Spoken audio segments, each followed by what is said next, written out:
Boa noite. Tudo bem, Malê? Tudo bem? Porra, que alegria estar aqui contigo. E A aí? a minha é também enorme. Que bom, que bom, que bom, Malê. Maravilha. Agradeço muito você ter aceitado estar aqui. E é uma alegria mesmo, faz que meses que a gente vem falando em fazer essa live, Exatamente, né? E exatamente. os nossos compromissos, você tem mais ainda do que eu, não, Não, não nos deixaram, né? exatamente, mas chegou. Então, Ótimo, sexta-feira aí, maravilha. Ô, Malê, sabe que eu ri muito outro dia, porque eu não lembro que eu tava rolando. Desculpa, te interrompi, você tava falando alguma coisa não aí pode quando eu falar entrei. já, estamos conversando. Porque eu ri demais, porque eu tava rolando o Facebook, o Instagram pra cima, sei lá, meio distraído assim. E aí eu vi uma pessoa que escreveu uma coisa assim, ó, como é que é? Objetivo da vida. Fumar tanto até adquirir a mesma voz do Malê. Eu falei, genial, Não genial. sei se vai dar certo. Eu falei, não é um cigarro isso aí. Não Mas é o beleza. cigarro. Cigarro muitas vezes atrapalha. Outro dia alguém me perguntou isso também. Fumar não atrapalha o seu ofício? Eu disse, olha, atrapalha um pouco com pigarro, às vezes, resseca a voz, mas o meu ofício mesmo é professor, É, há muitos anos, né? O meu trabalho de ator meio... De vez em quando eu faço meu espetáculo, enfim, há uma atuação, mas o meu trabalho como ator é secundário no há meu algum dia a tempo. dia, né? Então, e aí o ofício de professor não atrapalha nada, porque não interessa a qualidade da voz, né? Mas eu E eu achei, também achei, tenho... achei muito bom o comentário dele.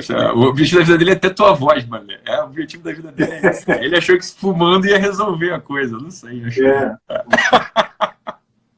eu estou vendo aqui que o celular está me cortando, João, dá uma manta aqui. O João, meu filho, está aqui do meu lado. É um pouquinho, Aí, né? É um enquadramento. Oi, não fica com essa... Né? Eu já agora sim. penso mal, aí corta a metade da minha cabeça. Pronto. Não, então eu vou baixar um pouquinho. Ótimo.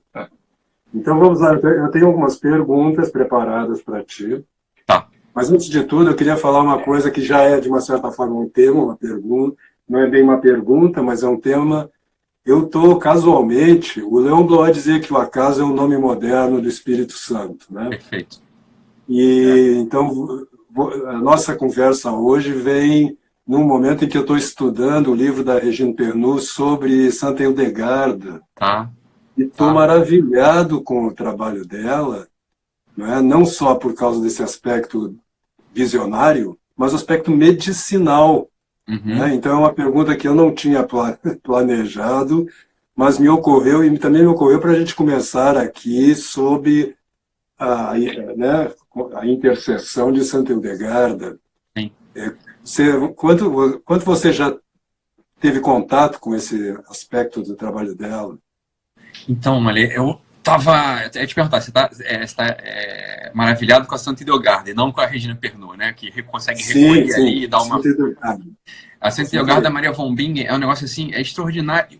Ó, um detalhe sobre a vida dela que eu acho extraordinário, não é exatamente sobre a vida dela, é o momento no qual ela é canonizada. Né? Ela foi canonizada pelo Bento XVI recentemente, né? 2005, 2006, talvez, não lembro exatamente, 2006, 2007, ela foi canonizada, né? Pelo Bento XVI, pelo Ratzinger, né? Ela é canonizada por ele.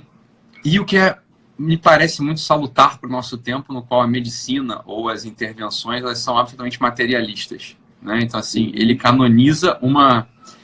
Posso usar aqui uma licença poética que talvez vá ferir a sensibilidade dos católicos, mas ele canoniza um tipo de bruxa. É uma coisa muito interessante. Ele canoniza um tipo de bruxa. É uma coisa que eu acho fantástica. Quer dizer, bruxa em que sentido? E claro que é uma brincadeira. Assim, bruxa no sentido de que ela não está olhando só para a parte material do sujeito. Né? Ela está tentando encontrar uma conexão, uma conexão gramatical, simbólica entre os elementos criados, né? Os elementos minerais, sobretudo, que é o que ela mais se utiliza ali, e a alma da pessoa. E a alma não só do ponto de vista psíquico, mas ela tem intervenções que curam inclusive doenças físicas, né? Então a alma como aquele informe do corpo que vai fazer com que o sujeito padeça, no final das contas. Tem um padre ortodoxo que ele tem uns livros muito interessantes, mas não sei se você conhece ele, é o padre Larcher. Larcher, Larchet, que ele fala sobre...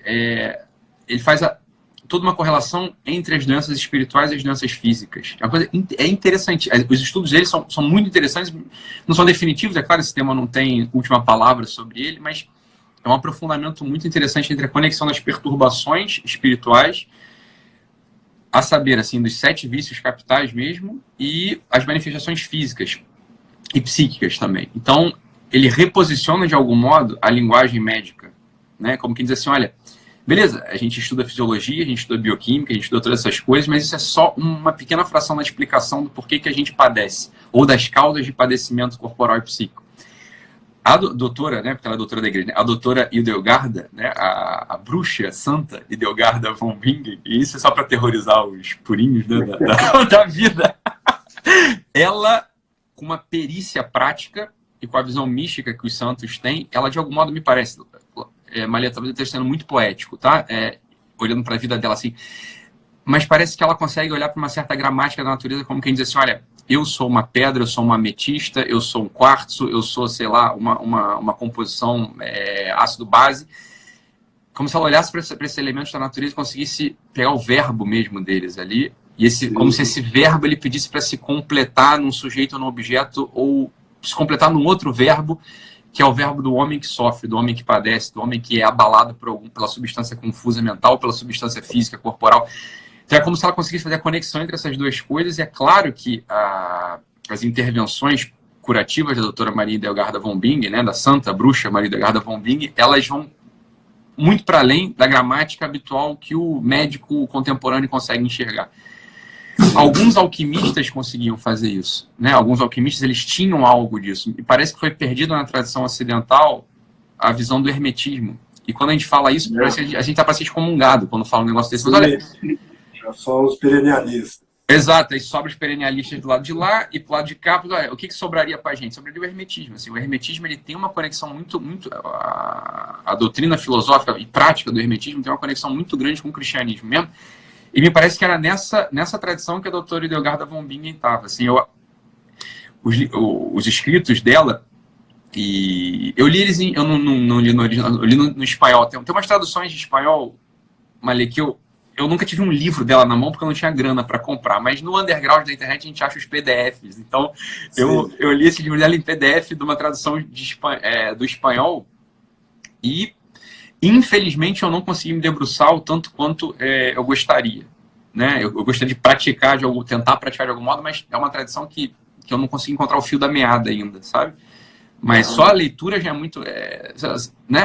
Abre todo um campo, né? de conhecimento. Sim, é muito impressionante. Eu estou na parte ainda do livro em que ela não chegou nos minerais, mas ela tem um capítulo sobre os vegetais, os chás. Total. E a alimentação. Ela recomendava muito coisas nesse sentido, e essa ligação, essa ênfase, inclusive, de que assim, o peso maior na maioria das enfermidades é de ordem psíquica, e não material. É exatamente o que a nossa medicina, pelo menos a ocidental alopática, precisa aprender.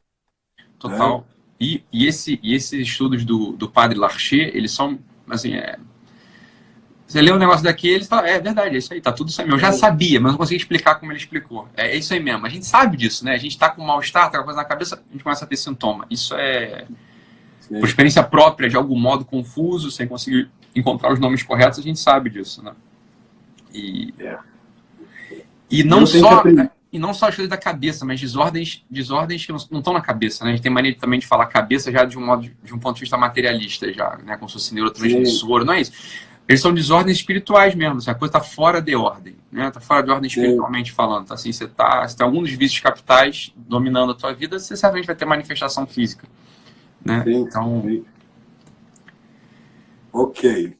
A segunda coisa que eu anotei aqui é já fazendo uma relação, e é legal porque eu disse que tem algo de providencial nisso, porque ela também tem uma dimensão artística, né? Quer dizer, e as visões, particularmente, elas, no caso de uma santa como ela, elas iluminam algo sobre o que eu venho insistindo, que é essa função de intermediação que o artista, né, especialmente o artista de uma tradição religiosa, deve ter.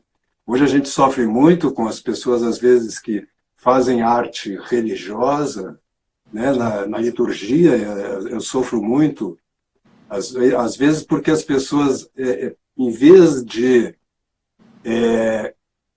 depois de uma vida mais profunda de oração e, portanto, de ser capaz de contemplar coisas mais altas e aí traduzi-las para o plano artístico, elas tendem a colocar os seus sentimentos cotidianos, pequenos, né, pessoais, tentando elevá-los, quando eles não cabem nesse outro plano.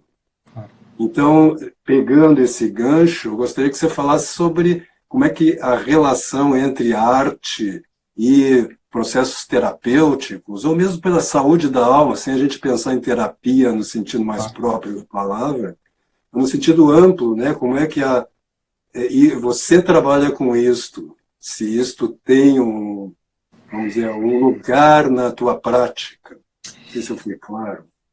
Malê, eu posso já entra aí no... Vamos tentar, né, entrar nessa discussão, nessa conversa, mas dentro dela, eu queria... Acho que você vai gostar de saber. Eu tinha uma paciente que se tornou amiga depois, e atendi ela e ao marido, e era um caso muito, muito delicado, arrastado já há muitos anos. Ela sofria lá com uma questão bem concreta, bem específica, de algo que aconteceu na vida dela, ela muito novinha, e isso foi se arrastando. Depois eu já conheci ela já na idade adulta, eu tinha uma família e tal, mas ela estava completamente paralisada. Então, uma depressão crônica, um transtorno ansioso que se estendia para todos os domínios da vida dela. Então ela tinha praticamente uma vida vegetativa, né? Uma mulher bonita, jovem, saudável, né? Mas esse era o quadro, isso foi apresentado para mim. É um caso muito interessante, na verdade, mas que eu não vou discutir aqui, não é isso que eu quero dizer. E aí começamos lá as intervenções terapêuticas, comecei a fazer terapia com ela, então uma semana atrás da outra, às vezes 2 vezes por semana. Era uma pessoa muito aberta, né, à terapia. A gente conseguiu estabelecer uma relação de muita confiança e a coisa andava muito bem, mas tinha um elemento ali de esperança. De um estado vegetativo, ela já conseguia pegar o Uber, conseguia sair de casa, conseguia levar a filha para ir no parquinho, né? Conseguiu ter a filha e levar a filha para ir no parquinho. Eu atendia esse casal, ela, sobretudo, por muitos anos. E a coisa não voltava. Tinha ali um fiozinho, que era um fio que eu queria tocar, mas a coisa simplesmente ainda não estava na hora de acontecer e não acontecia. Então, um fiozinho da esperança, né? Como quem diz o seguinte: olha, eu posso esperar dessa vida um pouco mais, eu posso esperar dessa vida me tornar um ser humano mesmo, que foi feito para ser a imagem e semelhança de Deus, por aí vai.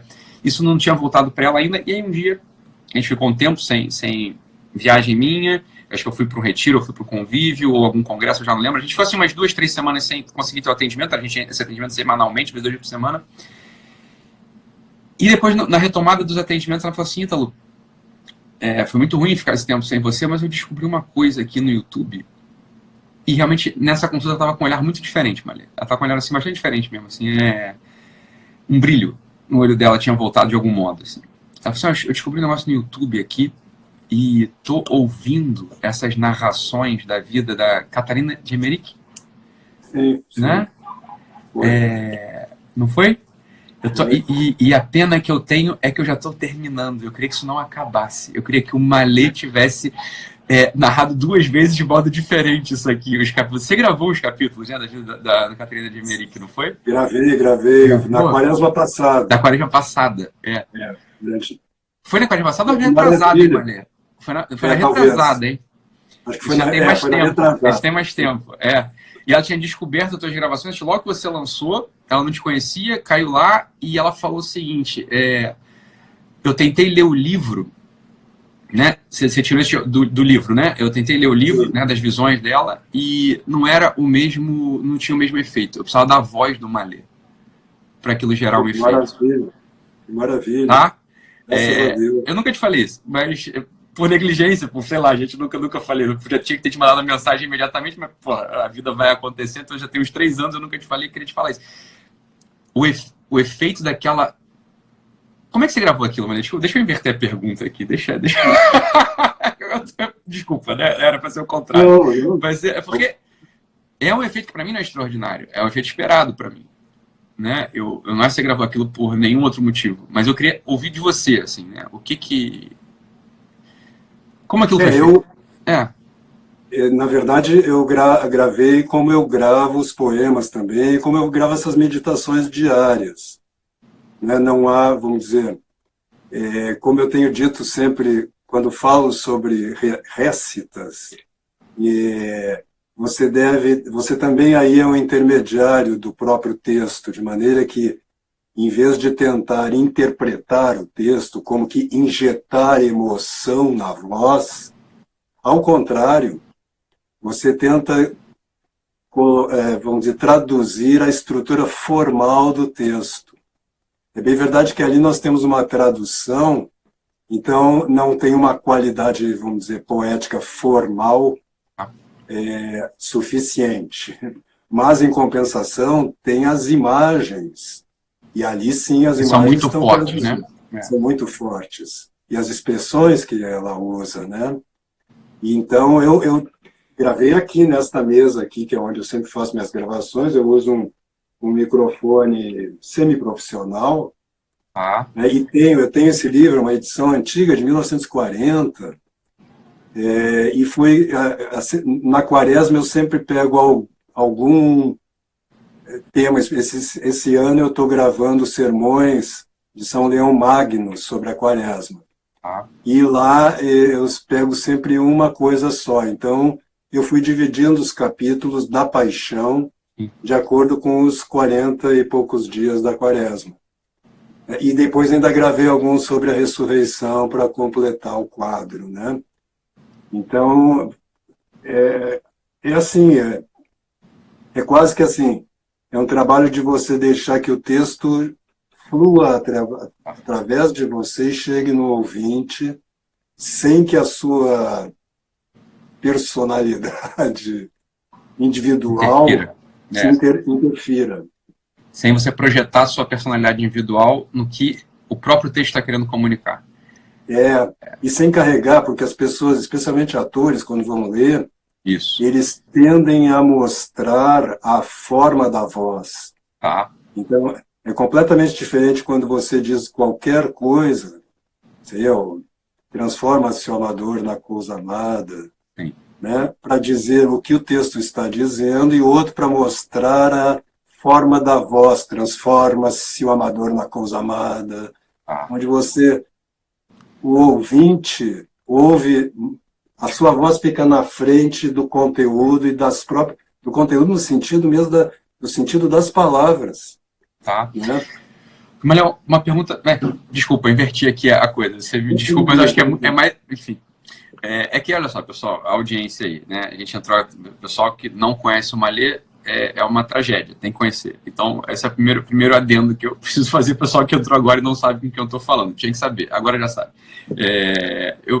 Bem, então, uma pergunta técnica, Malê, na verdade, que eu acho que é bom para quem... Que ontem mesmo eu falei sobre poesia, sobre leitura de poema, tá?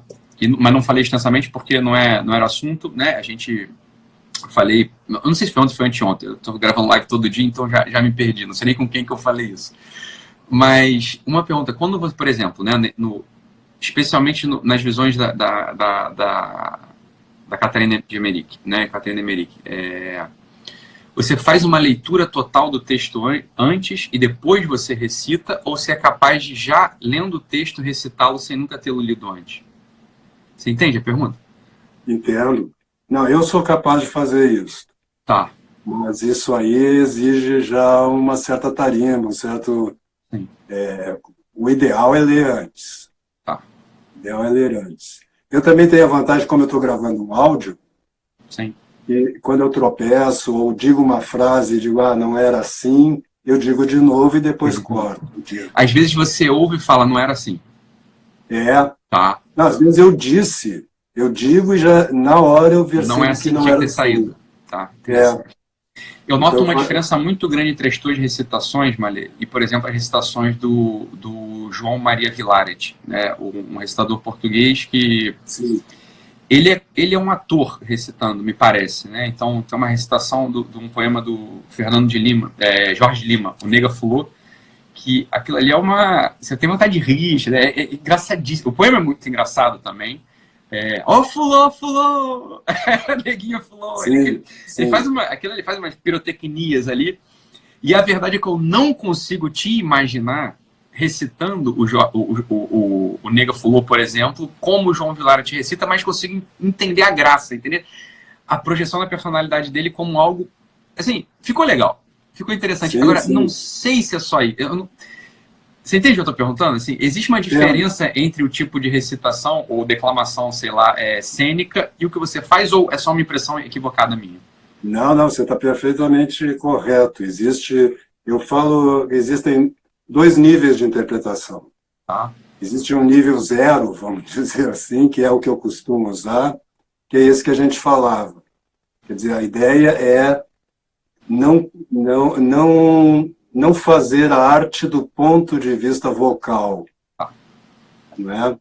Então, chegar mais, como se você chegasse mais direto no coração do ouvinte, vamos É dizer isso. assim. Porque o João Maria Villate, ele não chega no coração, me parece. Não, Mesmo poesias muito bonitas, muito bem recitadas, interpretadas, declamadas, não é no coração que bate aquilo, se a gente é minimamente sensível, né?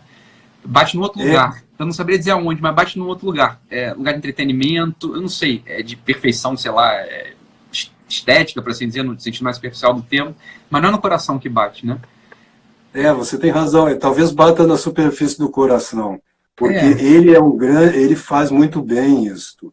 E você vê que ali não tem nenhum ego na não parece frente. ter, exato, não tem. Não, ele está traduzindo e ele não reforça, ele é um puta ator. E eu cheguei a gravar algumas coisas assim, Tá, de você, vamos dizer, dessa interpretação de segundo grau, tá, onde você tem de fato, é que aí me parece que a forma artística, ela fica um pouco desconectada do sentido do texto. E é por isso que não vem para o coração, porque ela é pura forma, vamos dizer assim, estética, por isso. sem Eu, estar carregada do sentido. Mesmo que você diz, fulô, tá, mas ele consegue, eu acho que ele consegue dramatizar o texto, vamos dizer assim, e aí chegar até nós. Mas quando eu gravo, tem uma diferença mesmo, e isso é que eu tenho tentado fazer as pessoas entenderem, mas é muito difícil fazer entender, porque é quase impalpável. É você dizer, olha, não, você não tem que colocar nada, sim. mas ao mesmo tempo isso não quer dizer que você não tenha que interpretar. Não, deixa vir direto. Não, não vem direto, porque não é natural. É isso Né? que eu penso. Quando houve esse caso com a minha paciente, né, que pela tua voz, alguma coisa no coração dela mesmo foi tocado. Alguma coisa no coração dela foi tocado. Aconteceu alguma coisa ali. A gente poderia falar disso longamente. Assim, eu imagino só, né, que uma declamação, uma recitação, uma encenação do Villaret, que eu acho um grande, né, eu adoro o João Villaret, assim, não tem como, sei lá, eu gosto, particularmente me Eu agrada. gosto muito. Eu gosto muito.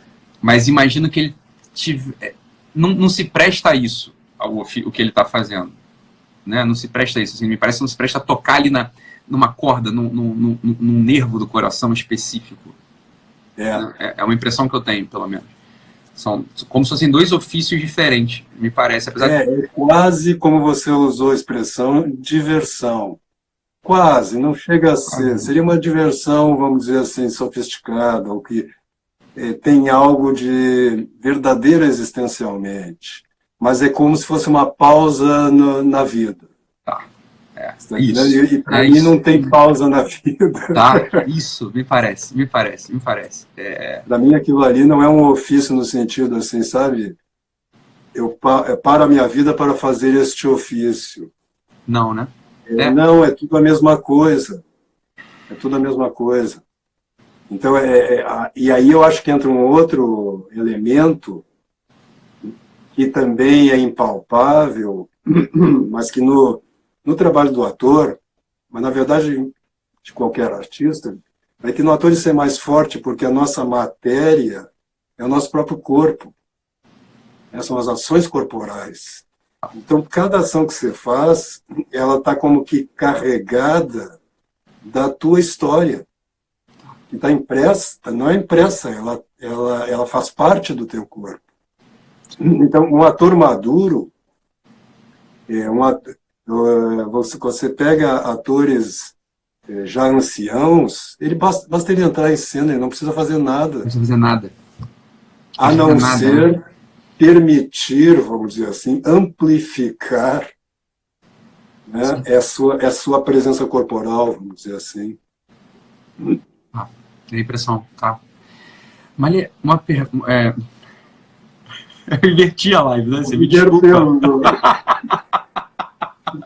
Mas tudo bem, isso já abre espaço para a gente fazer uma nova live. Exato, eu não vou fugir desse problema. No meu perfil aqui, tem um limite de 45 minutos. É? No meu perfil, bate 45 minutos, cai a ligação. 1 hora. A conexão. O Instagram depende do número de seguidores. Pode ser. O Instagram está fazendo racionamento aí de minutos da tua. Mas nós temos 15 minutos ainda. Ô, Malê,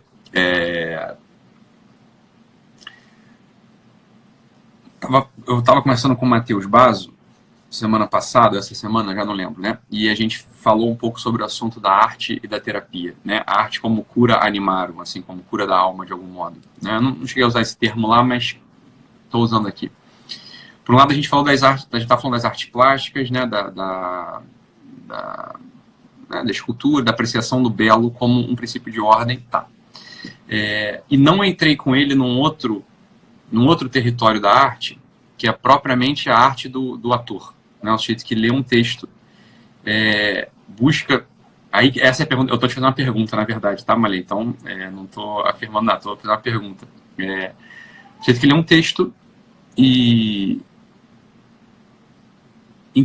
olhando para aquele texto, tenta encontrar dentro dele, dentro do corpo dele, da geografia, do mapa ali, da afetividade, dos sentimentos, como é que ele consegue recrutar aquilo e expressar de um modo mais cristalino, mais próprio, o que o roteirista, o diretor, o sujeito que escreveu o texto está querendo que seja encenado no palco.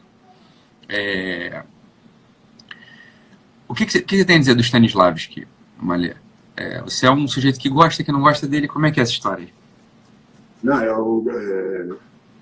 o Eugênio Barba, aquele diretor italiano, ele diz que ele é um evolucionista, ele diz que se o homem descende do macaco, os atores contemporâneos descendem de Stanislavski. Né? E se a primeira não é verdade, a segunda é. Tá. Porque Stanislavski ele determinou a história do teatro ocidental, pelo menos no século XX. Porque eu conheço bem a obra de Stanislavski e as pessoas se confundem muito porque ele estava confuso quando ele tenta teorizar sobre o que ele compreendia. Né? Ele veio da experiência, ele consegue fazer um método que funciona, mas muitas vezes quando ele explica por que o método funciona, ele se confunde. Um exemplo claro é a questão da memória afetiva, né, em que, lá no primeiro livro dele, no primeiro teórico, que no Brasil é chamado A Preparação do Ator, logo no início do livro tem uma cena em que a personagem, o narrador, que é um aluno, fez uma cena e o mestre, que seria o Stanislavski, fazendo a crítica, diz, olha, teve um momento em que aconteceu alguma coisa, o resto do tempo você ficou lá se movimentando, tentando sentir as emoções da personagem. E o aluno diz assim, mas não é isso o trabalho do ator? Porque a maioria das pessoas acha que a memória afetiva é isso. Você sentir as coisas que a personagem sentia naquele momento e aí magicamente aquilo vira teatro. Isso não é assim. Aí o Tortsov, que é o Stanislavski no livro, diz, pega 3 atores, sentem vocês aí, e agora você vai sentir alegria, você tédio e você tristeza.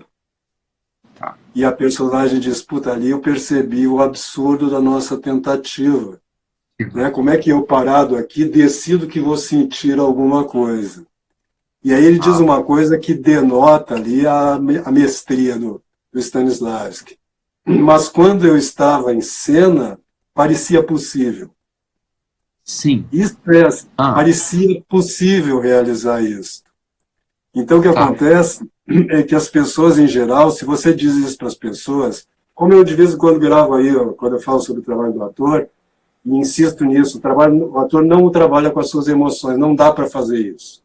Você não pode sentir algo. Quando você imagina, lembra de uma cena em que você estava triste, você pode sentir as mais diversas emoções, e não aquela emoção. Né? Mas o ator trabalha com as ações corporais. Né? Então, aí todo mundo entende, mas quando a pessoa vai representar, ela tenta fazer isso. E aí dá errado, sempre. Né? Então, o que o ator... Você não vai...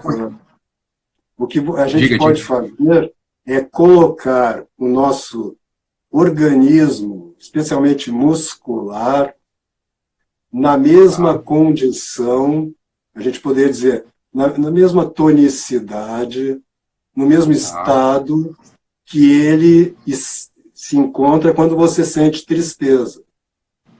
Né? Então, se eu, por exemplo, lembrar como é que estava meu corpo quando eu estava sentindo tristeza, e colocar a musculatura desse jeito, eu já vou encontrar uma situação análoga à da tristeza.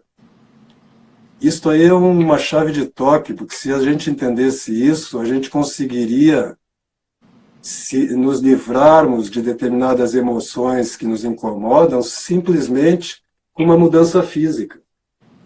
Não é? Esses conselhos que a gente ouve, se você está triste, dance. Sim. Não é porque a forma da música em si muda, não, é porque meu corpo se coloca em outra condição e assim eu não consigo mais ficar tão triste. Né? Então, essa relação, que você deve trabalhar muito com isso, porque isso aqui é essencial na alma humana, essa relação entre condição corporal e estado anímico, é um dos elementos básicos para o trabalho do ator. Porque, Malitão, estou perguntando isso pelo seguinte, quando eu não estudei tudo que o Stanislavski escreveu, a trilogia dele, né? Então, a questão do personagem, aquilo ali me pareceu, isso aqui me parece uma ferramenta importantíssima para a nossa atividade terapêutica mesmo. Sim. A atividade terapêutica. Então, às vezes o sujeito está, sei lá, com uma situação crônica de ansiedade, por exemplo. O sujeito está sempre tenso e em posição de fuga ou luta. Me parecia o seguinte, olha, talvez eu precisasse fazer aqui um diretor, talvez um diretor de personagem, né, um diretor de elenco, não um diretor de personagem, um diretor talvez fosse mais eficaz no tratamento desse sujeito, né, por um tempo do que eu, enquanto psiquiatra. Mas no final das contas, quem procura... O paciente procura a mim, ele não vai na escola de teatro, né? Ele vai no psiquiatra, mas não vai no terapeuta, né? Ele não vai na escola de teatro. Então foi por isso que eu comecei a estudar esses assuntos. Eu falei, olha, isso aqui pode ser uma ferramenta terapêutica muito útil para... Uma coisa que o Stanislavski insiste lá no próprio preparação já, é que você tem que ser capaz de relaxar a sua musculatura. Sim. Ou seja, no fundo você não pode ter tensões localizadas como que cristalizadas. Né? Se você pegar o trabalho desses caras como o Moshe Feldenkrais... Não sei, quem? Moshe Feldenkrais. Esse cara ele é um terapeuta, ele desenvolveu um método de relaxamento, de exercícios básicos de relaxamento, mas o foco dele era a terapia. Ele era judeu e é um cara que trabalhou ali na década de 70, eu acho, 60, 70. Ele fazia curas maravilhosas, porque ele dizia que o mecanismo de fixação, vamos dizer assim, de uma neurose é muscular. E que se você consegue desfazer aquela estrutura cristalizada, você caminha para a cura. Ele conta exemplos de de memórias que vinham às pessoas quando ele conseguia desfazer determinado, vamos dizer, nó muscular. Eu não conhecia o trabalho do Feldenkrais, né? Mas quem foi meu paciente no consultório vai lembrar, né? Quem está assistindo, se tem algum paciente meu que está aí, né? Vai lembrar que a gente fez exercício no consultório, né? Assim, algo me parecia muito óbvio. Ele fala, tem alguma coisa no corpo do sujeito que, se a gente consegue desarmar, a gente desarma uma série de estruturas psíquicas dele. Vivências afetivas, estruturas psíquicas, o diabo que for. Então, quem é meu paciente vai lembrar disso, assim, né? Que a gente, botar o pessoal para desfilar, a postura do andar, é uma coisa muito engraçada. O pessoal estava no meu consultório. Um dos motivos pelos quais eu mudei para um consultório maior, né, foi para o pessoal poder desfilar, para poder usar o corpo, né? A pessoa usar o corpo dela ali a serviço. E, claro, não conseguiria relatar isso, não conseguiria hoje, né? Teria que pegar os arquivos antigos dos meus pacientes, assim, mas grandes viradas terapêuticas aconteceram através desse tipo de prática, desse tipo de exercício. Se você pensar na afirmação do Aristóteles, né, de que a alma é a forma do corpo, é evidente que o teu estado psíquico, a tua, vamos dizer, constelação psíquica, ela vai se refletir no seu corpo. E quando ele dá o exemplo muscular.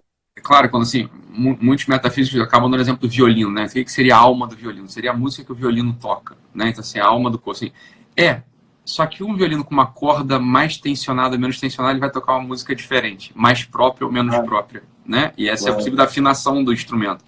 Então, é claro que para a alma do sujeito poder funcionar melhor, a gente precisava distensionar algumas cordas ali ou tensionar outras, né? Como quem diz, olha, tem algo que não é só a postura, né? Não é só a postura de ficar em pé ou ficar relaxado, mas algo nos trejeitos, nos meneios, no jeito de se mexer, no jeito de olhar, no jeito de posicionar a cabeça, no jeito de posicionar o olhar, no jeito de, sei lá, oferecer um sorriso que muda mesmo a operação. Não é que muda a operação da alma, isso é uma impropriedade falar isso, mas que a alma pode fluir melhor ou menos melhor, né? Ou menos bem para um certo lugar ou para outro. E talvez a gente consiga...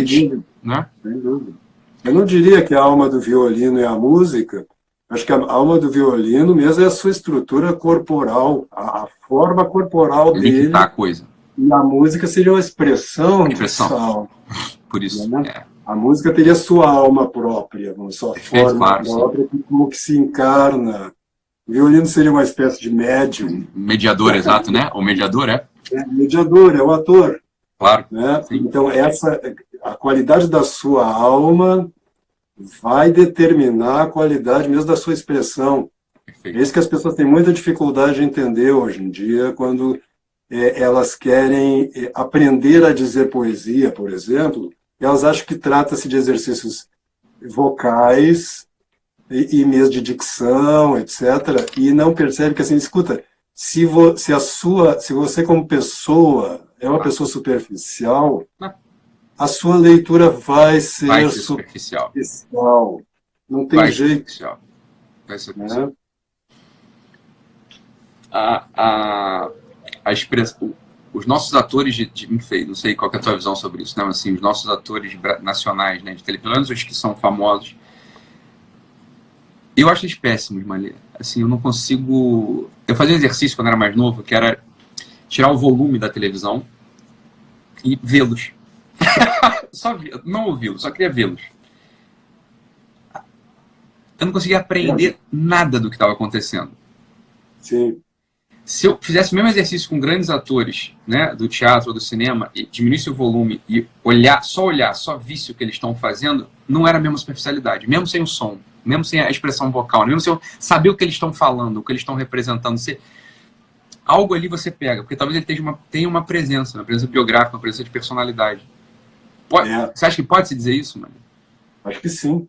Acho que sim. E isso piorou muito nas últimas décadas, sabe? Na formação do ator. Eu ainda sou de uma geração que tinha, vamos dizer, mais consistência, né, na sua formação. Isto piorou. Então, não há dúvida. Agora, ontem mesmo eu estava assistindo uma cena do Anthony Hopkins, que é um dos maiores atores vivos. É muito impressionante o que aquele homem faz em coisas muito sutis.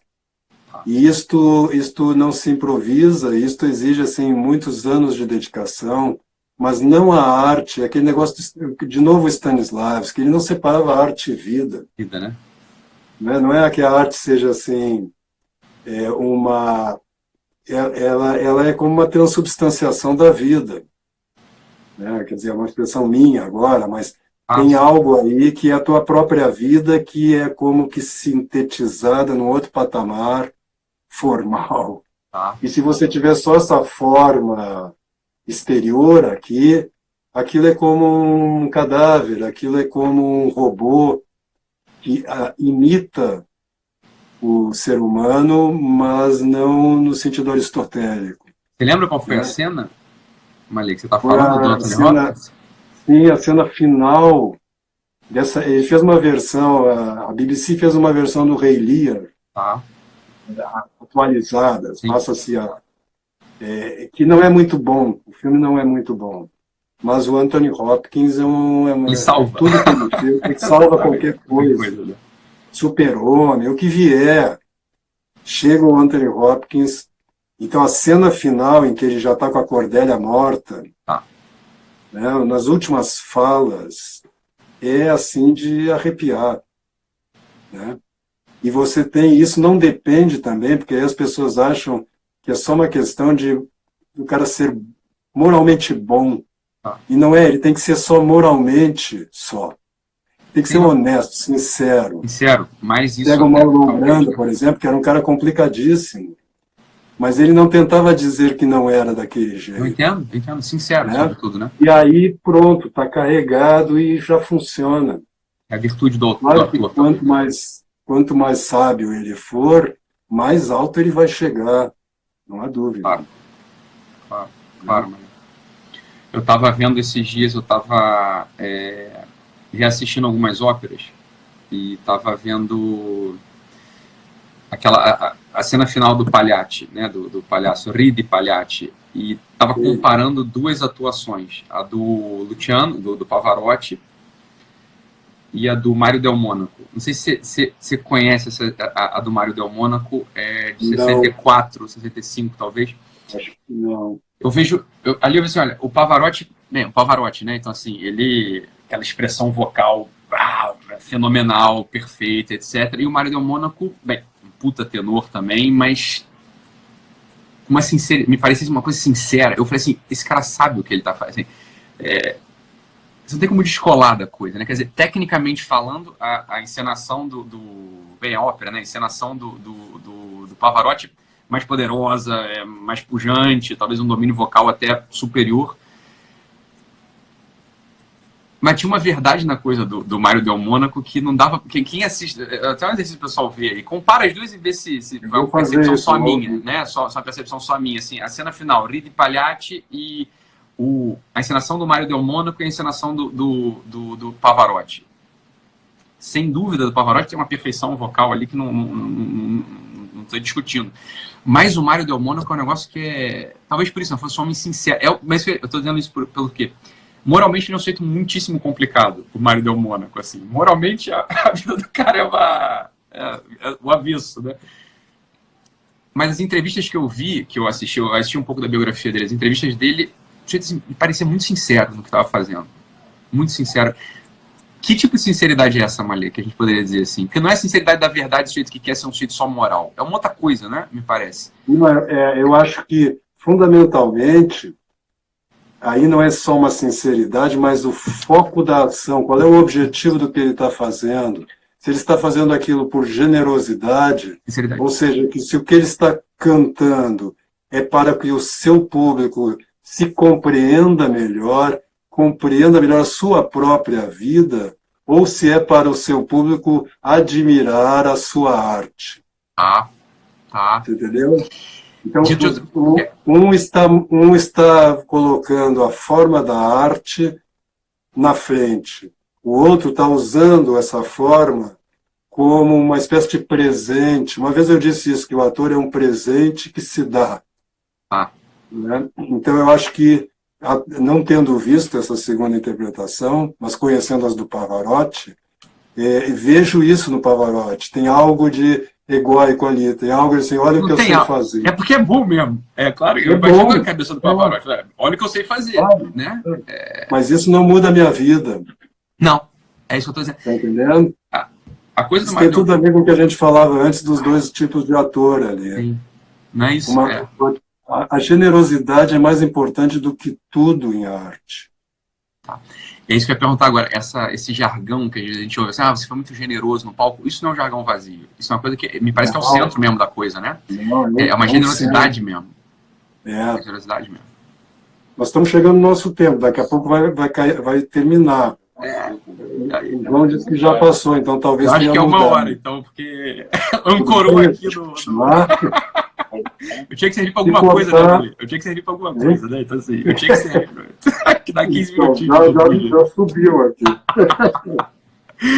Não, eu ia dizer que eu digo sempre para meus alunos o seguinte: imagine que você está num restaurante e vem um. Quer dizer, você está em algum lugar, vem uma criança que desenhou lá qualquer coisa e te entrega para você.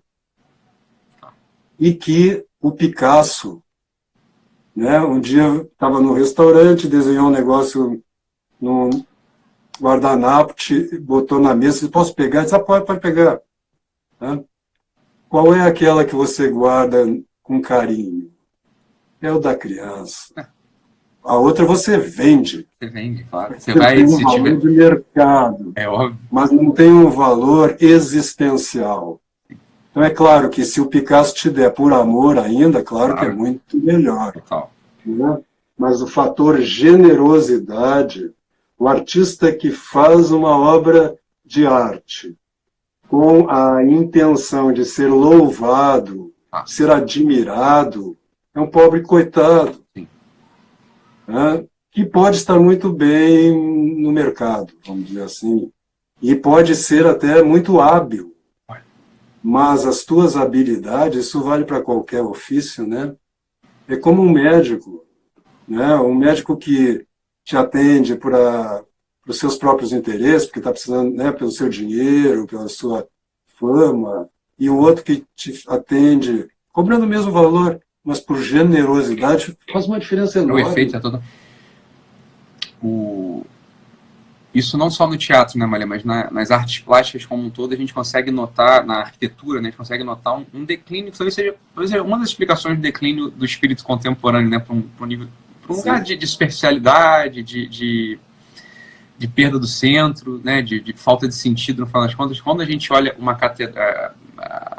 o período gótico, né, a gente não consegue dar o nome de nenhum autor, a gente não sabe quem fez aquilo. Né? A gente não sabe. Logo, eles só puderam ter feito aquilo por generosidade. Não tem outro motivo pelo qual eles construíram uma Chartres, Notre Dame, né? Aquelas catedrais do interior da França. Você não sabe o nome de quem fez aquilo, né? Você não tem assinado. Isso é muito interessante, né? Ninguém assinou, né? Não tem o nome do escultor, não tem o nome do arquiteto, simplesmente está feito. E aquilo, de fato, né, quando você entra numa catedral gótica, aquilo tem um impacto na alma que é absolutamente distinto. E eu posso estar também... Mas quando, por exemplo, você entra na Basílica de São Pedro, a minha impressão pessoal... Capela Sistina, vai. A minha impressão pessoal, quando eu entro na Capela Sistina, eu entro naquele lugar e falo assim, caralho, como é que ele fez isso? Assim, caralho, como é que ele fez isso? É a pergunta que fica na minha cabeça. Eu não penso assim... Bem, isso já é um sintoma. Eu penso em algo. Né? Eu não tenho uma abertura do coração. Né? Eu penso, caralho, como é que ele fez isso? Não estou dizendo que não é bonito, que tecnicamente não é perfeito. Não estou dizendo esse negócio.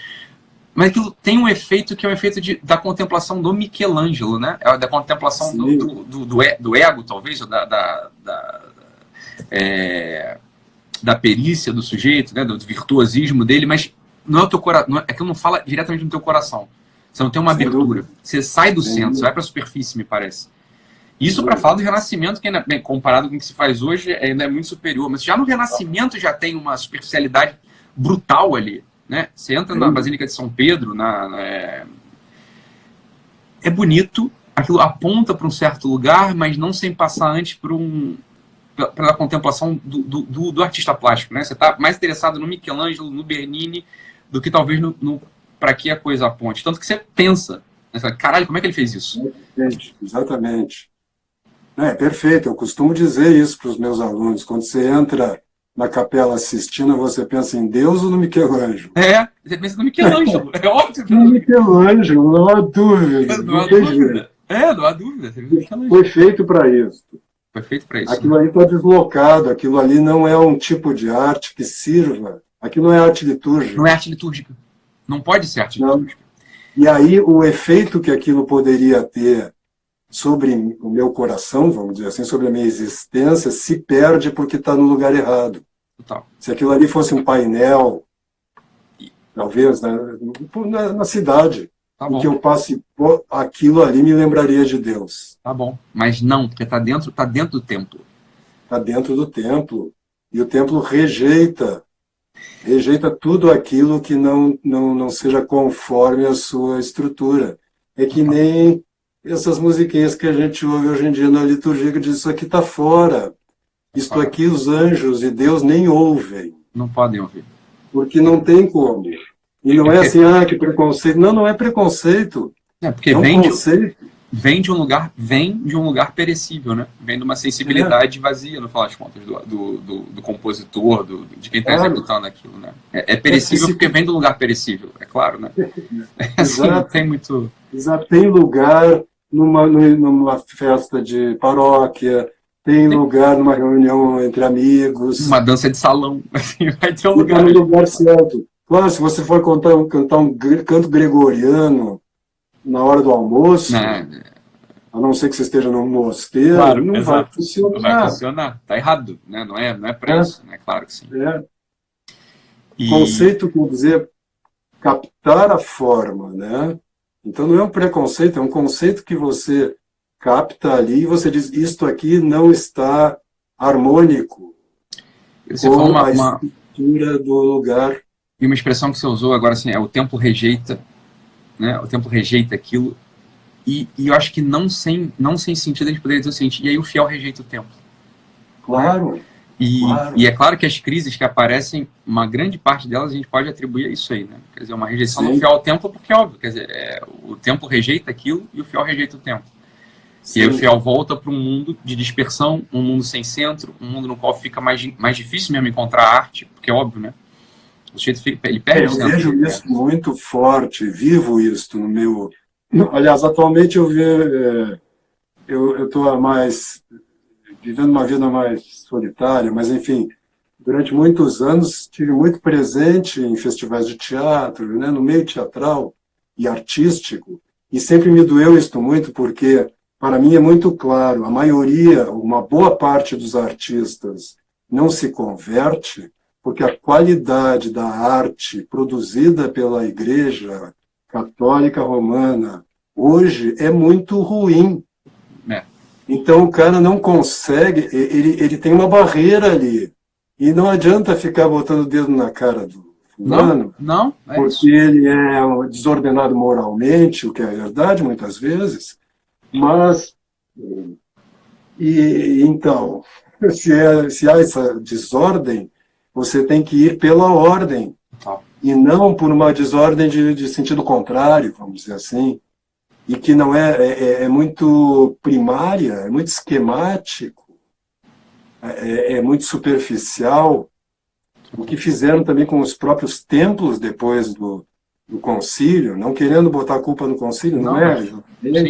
Mas foi depois do concílio. Aqui mesmo, perto de casa, tem uma igreja que não dá para chamar de igreja. A Catedral de Maringá, você viu? A Catedral de Maringá é um negócio... É um chapéu de bruxa aquilo, é Sputnik. É uma coisa assim... Aquilo é um... Sabe aquele sorvete corneto que você compra na padaria? É aquilo virado ao contrário. É um negócio horroroso, sem harmonia nenhuma aquele negócio lá. Então nós perdemos, quer dizer, o verbo se fez carne. Carne, não foi à toa, é claro. É isso. E as pessoas não estão percebendo isso, e elas pensam que apenas pela manipulação, pelo jogo dos elementos formais, você vai chegar no verbo. Não pode. Não. Estava falando isso outro dia, Malek, sem esse aparato, né? Sem esse aparato dentro do templo, né? Que indique para uma ordem, que seja expressão de uma ordem, É como se cada pregação do sacerdote exigisse que cada fiel fosse um novo Shakespeare, né? Fosse um novo São Bernardo. São Bernardo. Assim, ele vai precisar reconstruir todo o edifício espiritual sem ter nenhum aparelho estético, sem ter nenhum aparelho sensitivo, sem ter nenhum aparelho nada que oriente. Ele vai precisar pegar aquela abstração. Só que quem faz isso não é o fiel comum, né? Isso não é o ofício do fiel comum. Isso não é o ofício do fiel comum. Isso tem que estar expresso nas paredes, né? na pedra, de algum modo. Mas no início do gótico ali, houve aquela discussão entre São Bernardo e o abade da abadia de Saint-Denis, que exatamente é uma abadia que é a origem do gótico, praticamente, e São Bernardo era contra. Porque achava que tinha muita imagem. Exato. Isso gótico. Um gótico. E aí ele dizia, não, mas isso aqui, o povo precisa disso aqui sim. E ele tinha razão, o abade. Porque o São Bernardo não precisava. São Bernardo passou anos e anos sem saber como era o teto da cela dele. Porque ele nunca olhou. Claro. É a exigência de que cada um seja o São Bernardo. Falou, olha, aqui São Bernardo teve dois, né? Assim, Claro. No mosteiro pode ser que isso funcione, mas para a maioria da população as imagens são essenciais para dar um apoio para a espiritualidade. Isso, aquilo que a gente falava de alma e corpo ali na terapia, na vida psíquica, agora num plano mais alto ainda, que é o plano do espírito. Sem dúvida. E o mosteiro em si tem uma ordem que é uma ordem diferente da cidade, né? O mosteiro é a Jerusalém Celeste em pedra, né? Assim, em pedra. Beleza? Aquilo ali é o mosteiro para quem tem vocação de monge. Aquilo ali que o monge está contemplando, assim. Agora, a gente que está na rua, é isso aí mesmo. Você precisa de imagem, você precisa da parte estética, sensível, mostrando as mutações, para onde é que aquela coisa aponta. Senão o sujeito não percebe. Vai precisar ser um São Bernardo mesmo. Né? Um Shakespeare, precisa ser um artista. De primeira categoria. Para encarnar o verbo. O problema é que não é assim que faz. Né? O fiel comum não consegue fazer isso. Não e a desorientação total em sequência, claro, levando a mais coisa, né? Perda espiritual, perda psíquica e uma desordem da vida material mesmo, né? Você falou, a casa dos artistas, né? Óbvio. E na modernidade, pior ainda, as obras começaram a ser produzidas para criar um desequilíbrio psíquico. Aquele livro do Ugly as a Sin, feio feito pecado, né? Feio como pecado. Terminamos, temos 20 segundos. 20 segundos? Muito obrigado. O pessoal já está exigindo uma continuação. Né? Vamos fazer uma continuação. Vamos, óbvio que vamos. Por mim, perfeito. Deus te abençoe, muito obrigado. Eu que agradeço, Malé. Eu que agradeço, Malé. Muito obrigado mesmo.